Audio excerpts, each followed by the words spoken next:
నమస్తే అండి. శ్రీ గురుభ్యో నమః, శ్రీమాత్రే నమః, మహాగణాధిపతే నమః. ఈరోజు మనము ద్వాదశ రాశుల వాళ్ళకి అక్టోబర్ నెల ఎలా ఉండబోతుంది అనే విషయాన్ని తెలుసుకునే ప్రయత్నం చేద్దాము. దానికంటే మొదలు ఫస్ట్ ఆఫ్ ఆల్ మనకి ఈ గ్రహ గోచారం ఎలా ఉంది, ఏ గ్రహాలు ఏ రాశుల్లోకి ట్రాన్సిట్ అవుతున్నాయి అనే విషయం తెలుసుకుందాము. మొదటగా చూసుకున్నట్లయితే రవి మనకి అక్టోబర్ 1 నుంచి 17 వరకు కూడా మనకి కన్యా రాశిలో సంచారము, తర్వాత నెలాఖరి వరకు కూడా తులారాశిలోకి సంచారం అయ్యి అక్కడ నీచనందుతారనమాట. కుజుడికి వచ్చేసరికి మనకి ప్రజెంట్ అక్టోబర్ 27వ తారీఖు వరకు కూడా తులారాశిలో సంచారం జరిగి తర్వాత నెలాఖరి వరకు కూడా వృశ్చిక రాశిలో సంచారం జరుగుతుంది. కుజుడికి వచ్చేసరికి క్షమించండి, ఇక్కడ నుంచి ఎడిట్ చేసుకోండి.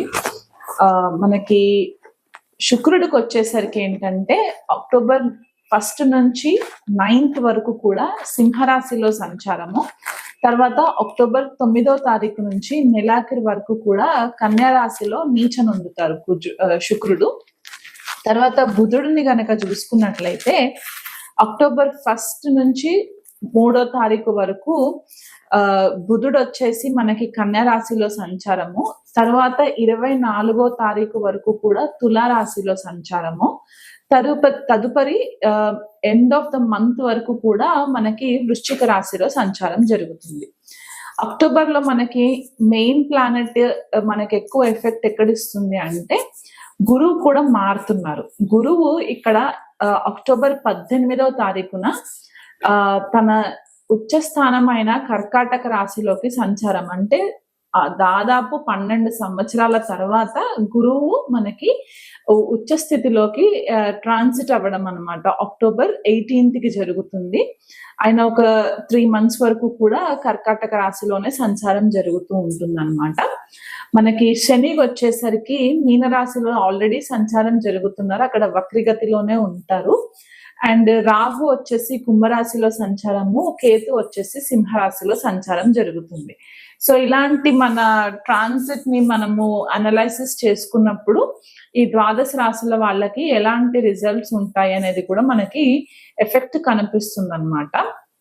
ఇక్కడ మనకి ఎక్కువ మేజర్ గా నోటీస్ చేయవలసింది ఏంటి అంటే ఎండ్ ఆఫ్ ద మంత్ కి వచ్చేసరికి 2 ప్లానెట్స్ 2 గ్రహాలు కూడా నీచనుంది, గురువు మాత్రము ఎగ్జాల్టేషన్ లో ఉంటారు, అంటే ఉచ్చనందుతారు.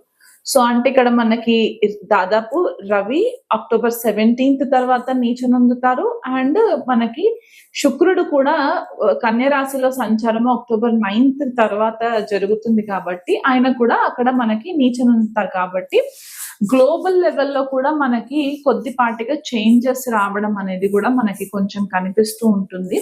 స్పెసిఫికలీ పొలిటికల్ లీడర్స్ ఎవరైతే ఉంటారో, లేకపోతే వర్కింగ్ మల్టీనేషనల్ కంపెనీస్ లో ఎవరైతే అధికారికమైన స్థితిలో పొజిషన్స్ లో ఉంటారో అలాంటి వాళ్ళకి కొద్దిపాటిగా ఛాలెంజింగ్ సిచ్యువేషన్స్ ఉంటాయి అని చెప్పుకోవడానికి కూడా మనకి గ్రహగతుల్ని బట్టి తెలుస్తుంది అనమాట. ఎందుకంటే ఎప్పుడైతే రవి నీచన అందుతారో కొద్దిగా ఇక్కడ ఫాల్స్ ఈగో అనేది కొద్దిగా ఎక్కువయ్యి ల్యాక్ ఆఫ్ రెస్పెక్ట్ అనేది కొద్దిగా కనిపించే ఛాన్సెస్ ఉన్నాయి. కాబట్టి ఇది అందరికీ వర్తిస్తుందా అంటే కొన్ని స్పెసిఫిక్ రాసులు ఉంటాయి, వాళ్ళకి కొద్దిగా ఎఫెక్ట్ ఎక్కువ కనిపించే సిచ్యువేషన్స్ కనిపిస్తాయి. కాబట్టి అవి మనం ఇండివిజువల్ గా అనాలిసిస్ చేసుకుని చెప్పుకునేటప్పుడు నేను వివరిస్తాను. కుంభరాశి వాళ్ళకి అక్టోబర్ నెల ఫలితాలు ఎలా ఉన్నాయో చూద్దామండి. కుంభరాశి వాళ్ళకి లగ్నంలోనే రాహు సంచారము, సప్తమంలో కేతు సంచారం జరుగుతుంది. అష్టమంలో చూసుకున్నట్లయితే గనక రవి శుక్రుల సంచారం జరగడం, సప్తమాధిపతి అష్టమంలో సంచారం జరగడం అన్నమాట అక్టోబర్ 17వ తారీఖు వరకు కూడా. తర్వాత రవి అష్టమంలో నుంచి భాగ్యస్థానంలోకి తులారాశిలోకి సంచారం జరిగి అక్కడ నీచనుంది, కుజుడితో కలయిక జరుగుతుంది.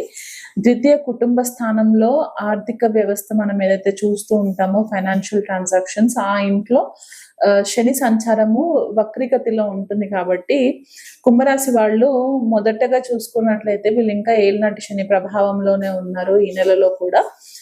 సో వీళ్ళకి ఈ నెలంతా కూడా కొద్దిగా గురుబలము అనుకూలంగా ఉంటుంది. అక్టోబర్ 17వ తారీఖు 18వ తారీఖు వరకు గురుబలం అనుకూలంగా ఉంటుంది పంచమంలో గురు సంచారం జరగడం వల్ల. కానీ అదే గురువు వీళ్ళకి అక్టోబర్ 18వ తారీఖున షష్ఠ స్థానంలోకి సంచారం జరిగినప్పుడు ఏమవుతుందంటే సడన్ గా వీళ్ళకి కొద్దిపాటిగా చేంజెస్ అనేవి కనిపించడం మొదలవుతుంది. అంటే ఇది వరకు కొద్దిగా బెటర్ గా నడుస్తుంది, ఒక పాజిటివ్ మైండ్ సెట్ తోటి ఉన్న కుంభరాశి వాళ్ళకి కొద్దిగా చేంజెస్ అనేవి తెలుస్తాయి అన్నమాట. ఎందుకంటే షష్ఠ స్థానంలో గురు సంచారం అంత ఫేవరబుల్ రిజల్ట్స్ ఇవ్వదు. అండ్ అట్లాగే మనము సప్తమాధిపతి రవి అష్టమంలో సంచారం జరగడం, అందులో నీచలో ఉన్న శుక్రుడితో కలవడం ఏంటంటే మీకు కెరియర్ కి సంబంధించి ఇబ్బందులు రావడము, మీ పైన కొద్దిగా కాన్స్పిరసీస్ క్రియేట్ చేయడము, సీక్రసీస్ క్రియేట్ చేయడము, మిమ్మల్ని అనవసరంగా టార్గెట్ చేయడము, ఆఫీస్ విషయాలలో మిమ్మల్ని టార్గెట్ చేయడం అనేది కొద్దిగా కనిపిస్తుంది. అండ్ మీకు సప్తమ స్థానంలో కేతు సంచారం జరుగుతూ ఉంది కాబట్టి లగ్నంలో రాహు ఉన్నప్పుడు ఏంటంటే మిమ్మల్ని అందరూ కూడా ఒక మ్యానిపులేటివ్ బిహేవియర్ క్రియేట్ చేస్తున్నారు, ఒక ఇల్యూషన్, ఒక మాయలో పెడుతున్నారు అనే ఒక అపోహ అపనింద కూడా మీ పైన పడే ఛాన్సెస్ ఉన్నాయి. కాబట్టి ఈ కెరియర్ విషయంలో గనక కొంచెం కేర్ఫుల్ గా ఉండండి. జాబ్ చేంజెస్ చేయాలనుకునే వాళ్ళు గనక ఈ నెలలో చేయకుండా వీళ్ళనంత మట్టుకు వాయిదా వేసుకుంటే మంచిది. ప్రమోషన్స్ కి కూడా ఈ నెల అంత ఫేవరబుల్ రిజల్ట్స్ కనిపించట్లేదు. సో వీళ్ళనంత మట్టుకు సేవింగ్స్ చేసుకునే ప్రయత్నం చేయండి. ఎందుకంటే ద్వితీయ స్థానంలో శని కూడా ఉన్నారు కాబట్టి మీరు సేవింగ్స్ చేద్దామన్నా కూడా మీకు అంత ఫేవరబుల్ గా ఉండవు. అంటే ఎంత డబ్బు వస్తుందో అంత డబ్బు ఖర్చు అయిపోయే పరిస్థితి కనిపిస్తుంది. కాబట్టి ఉన్న దాంట్లోనే మీరు కేర్ఫుల్ గా హ్యాండిల్ చేసుకుంటే మంచిది.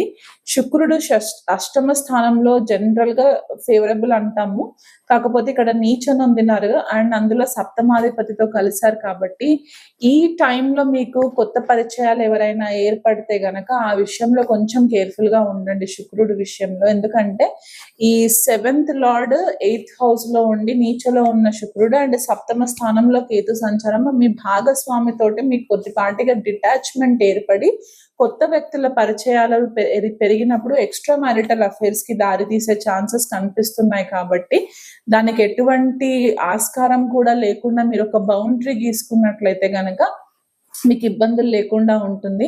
లేకపోతే ఇది మీ పరువు ప్రతిష్టలకి కూడా కొద్దిగా భంగం కలిగించే పరిస్థితిగా కూడా మనకి కనిపిస్తుంది. ఎందువల్ల అంటే భాగ్యస్థానంలో రవి సంచారం అక్టోబర్ 17వ తారీఖు తర్వాత జరుగుతుంది. అక్కడ కుజుడితో కలిసి ఉంటారు. మీ భాగ్యస్థానంలో సంచారం జరిగినప్పుడు మీకు భాగ్యం వృద్ధి చెందకుండా మీ మారల్స్ కనుక సపోర్ట్ చేయకపోతే మీ భాగ్యం కొద్దిగా పాడే పరిస్థితి కనిపిస్తుంది. కాబట్టి ఈ కొత్త పరిచయాలని కొద్దిగా వీలైనంత మట్టుకు దూరం పెట్టండి. హెల్త్ విషయంలో చాలా కేర్ఫుల్ గా ఉండండి. బ్రీతింగ్ ప్రాబ్లమ్స్ వచ్చేవి, డైజెషన్ ప్రాబ్లమ్స్ వచ్చేవి కూడా కనిపిస్తూ ఉన్నాయి. కాబట్టి ఆ విషయంలో కొద్దిపాటిగా కేర్ఫుల్ గా ఉండండి. బయట ఆహారాలని ఎక్కువ తీసుకోకుండా వీలైనంత మట్టుకు హోమ్ కుక్డ్ ఫుడ్ తీసుకున్నట్లయితే మంచిది. ఇంకా సీరియస్ ఇష్యూస్ ఏమైనా ఉంటే కనుక ఇమీడియట్ గా మెడికల్ సూపర్విజన్ తీసుకోవడం మంచిది. గురువుకి పరిహారాలు చేయించుకోండి. నెలంతా అక్టోబర్ 18 తారీఖు నుంచి గురు ఫేవరబుల్ పొజిషన్ లో ఉండరు. ఎంత ఉచ్చలో ఉన్నా సరే మీకు షష్ఠ స్థానంలో ఉంటారు కాబట్టి అనవసరమైన కొన్ని చికాకులు కూడా వచ్చే పరిస్థితులు గోచరిస్తున్నాయి. కాబట్టి ఏళ్ళనాటి శని ప్రభావంలో శనికి 19 ప్రదక్షిణాలు తిరుగుతూ నవగ్రహాల చుట్టూ అండ్ శనికి తైలాభిషేకం చేయించుకోండి. గురువు బలం పెంచడానికి మీకు ప్రతి గురువారం కూడా గోవుకు గ్రాసం పెట్టే ప్రయత్నం చేసుకోండి. కొత్త పరిచయాలని అవాయిడ్ చేయండి వీలైనంత మట్టుకు. శుక్రుడి బలం పెంచుకోవడానికి శుక్రవారం రోజు గనక మీరు లక్ష్మీదేవి ఆరాధన చేసుకున్నట్లయితే చాలా మంచిది. దగ్గరలో ఉన్న సర్పదేవత ఆలయాలు ఏవైనా ఉంటే కనుక ప్రతి మంగళవారం రోజు కూడా ఈ రాహు కేతు ఈ ట్రాన్సిషన్ అయిపోయేంత వరకు కూడా, రాహు కుంభరాశిలో నుంచి బయటికి వచ్చేంత వరకు కూడా దగ్గరలో ఉన్న సర్పదేవత ఆలయంలో ప్రతి మంగళవారం రోజు కూడా మీరు పాలు పోసి ఒక 9 ప్రదక్షిణాలు తిరిగినట్లయితే గనక మీకు ఈ గ్రహస్థితి అంతా కూడా మీకు అనుకూలంగా ఉండడానికి కనిపిస్తుంది.